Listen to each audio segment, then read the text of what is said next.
जिसके पास भगवान पर, महादेव पर अर्पित करने के लिए कुछ नहीं है, वो दूध चढ़ाता है, वो जल चढ़ाता है, वो पंचामृत चढ़ाता है।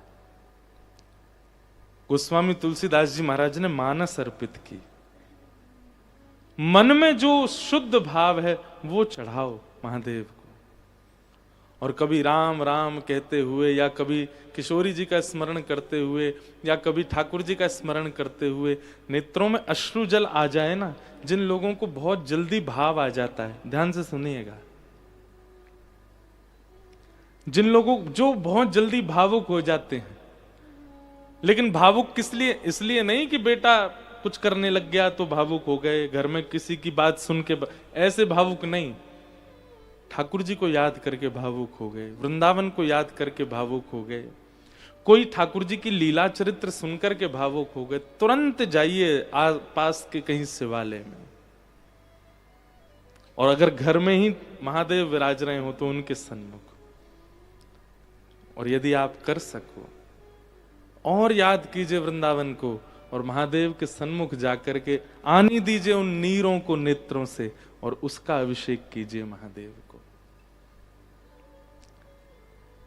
देखिए,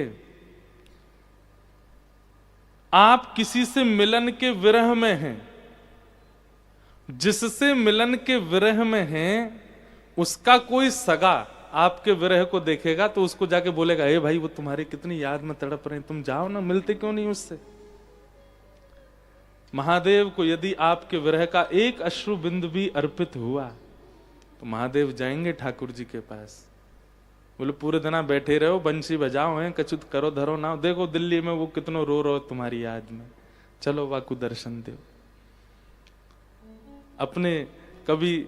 और मेरी बात को आप कोई प्रकाशित मत कीजिएगा, इसकी वीडियो फोटो मत बनाइएगा, अपने हैं वीडियो बना रहे ना, आंसू आ रहे हैं आंख से, नहीं, ये सब नहीं कीजिएगा, ये अंतरंग भाव है। अंजनी मैया ने अपने नेत्रों के जल अर्पित किए, हनुमान प्राप्त हुए।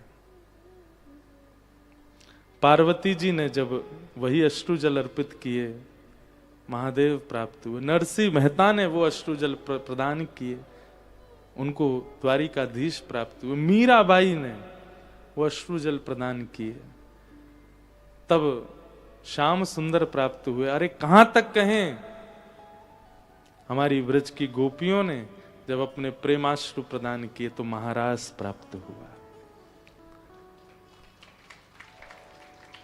इसलिए अगर कृष्ण विरह चित्त में है, और जब जब विरही होते हैं आप, जिनके चित्त में विरह नहीं है, आप लोगों को चिंता होनी चाहिए।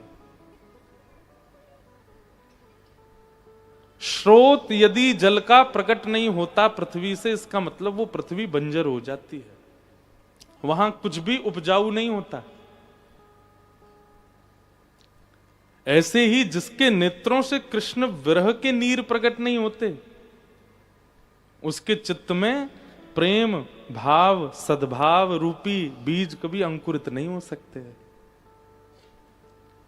इसलिए कभी कभी कृष्ण विरह होना आवश्यक है।